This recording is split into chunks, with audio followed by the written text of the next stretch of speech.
दुश्मन भी मुझे खानदानी चाहिए. खानदानी नहीं होता, खानदानी होता है. जब मुझे ऑफर आई तो मैंने कहा कि नहीं यार, मैं आई थॉट कि मैं बहुत डिसेंट हूँ इस काम के लिए. हमारे एक एल्डर हैं, तो मैंने उनसे मशवरा किया, उन्होंने कहा ब्रो यू आर गोइंग.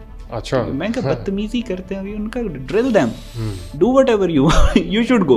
अच्छा, मैंने सारा अपना रिसर्च निकाली कि पॉसिबल क्वेश्चन जो आप तैयारी करते हैं पहले कि ये क्वेश्चंस वो पूछेंगे, ये हालात हैं, उसका ये जवाब है, यूएनओ का ये आर्टिकल, इंटरनेशनल लॉ का ये चार्टर, ये सारी चीजें मैंने निकाल के अपने पास लिख के तैयार करके मैं व्हेन द शो स्टार्टेड. तो तुम्हारा वो बिपिन रावत था ना, the clown that you guys had in the Indian army. मैं अर्नाब को बहुत कम सुना है, मैंने कभी इसके शोज इतने ज्यादा नहीं देखे. ठीक है, when the show started he was like we are going to take Kashmir, we are going to take it and you cannot do anything about it. We are going to take POK. POK हमारा है, हमारी upper hand है. We are a strong army, strong country. मतलब वो मुझे बता रहा था कि तुमने क्या बोलना है. मैंने फिर वो पेपर्स जो रिसर्च की थी वो मैंने साइड पे रखी. मैंने कहा पुत्र तेरे साथ तो दो आती होंगे.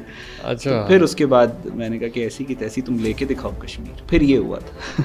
मतलब आपने तभी वहीं पे डिसाइड कर लिया कि इनको इनकी ज़बान में जवाब देना है. मुझे जनरली भी पता था इनको, हमने इंडियंस को बहुत ज़्यादा पढ़ा है. इनकी जो इस वक्त पॉलिटिकल एलीट है ना, वो अर्नाब गोस्वामी, उनका मीडिया वही है. 80% उनका जो मीडिया उसको बीजेपी कंट्रोल करती है. तो बीजेपी के माइंडसेट को हम बहुत अरसे से पढ़ रहे हैं, तो हमें पता था कि इनको आप इज्जत देंगे ना तो ये समझेंगे कि या तो इसको हमसे काम है या खौफसत है. वो आसान अल्फाज में कहते हैं कि आपको इनको जलील करना पड़ेगा. 2000 साल फिर से आप लोगों पे हुकूमत करें और फिर आगे आने वाले दौर भी आप लोग मुसलमानों की गुलामी में गुजारो. कम से कम अपनी जुबान तो बना लो यार. Bloody inferiority complex. तो जब तक आप इनको जलील नहीं करेंगे ये आपकी इज्जत नहीं करेंगे. खून उबलना शुरू हो जाता है इनकी बातें सुन के. द एरोगेंस, वो जो तकब्बुर होता है इनका, जो गरूर होता है. और सबसे ज़्यादा वो भी वायरल हुआ था ना कि नेक्स्ट टाइम किसी को छोड़ना हो तो किसी और को छोड़ना हो. मेरे नाम के ऊपर बातें करना शुरू हो गए क्योंकि नाम के साथ अरबी लगता है, तो इनको बहुत तकलीफ है. वो इनकी 1000 साल की इनको गुलामी याद आ जाती है क्योंकि इनको तो लगता है अरबी आए थे जिन्होंने हमारे ऊपर बोल रहा था ना बहुत ज्यादा. उसका नाम था गौरव भाटिया. वो मोदी का स्पोक्स पर्सन था. ठीक है, तो वो अर्नाब बेचारे को उर्दू आती नहीं है, तो उसने कहा कि मैं भाटिया आप पे छोड़ दूंगा.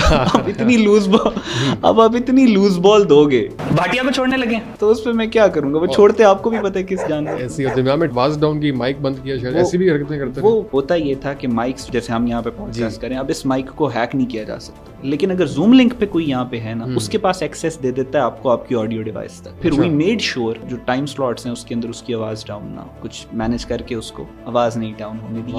वरना जो पाकिस्तानी जा रहे थे उनके माइक और आवाज को भी डाउन किया जा रहा था. उनको अपनी तरफ से यही लग रहा था कि आवाज डाउन. अर्नाब के उस शो के बाद फिर हर पाकिस्तानी ने अर्नाब को जलील किया, टू द एक्सटेंट कि इनको फिर बैन करना पड़ गया. इन्होंने फिर लेटर इशू किया कि पाकिस्तानीज नहीं आएंगे.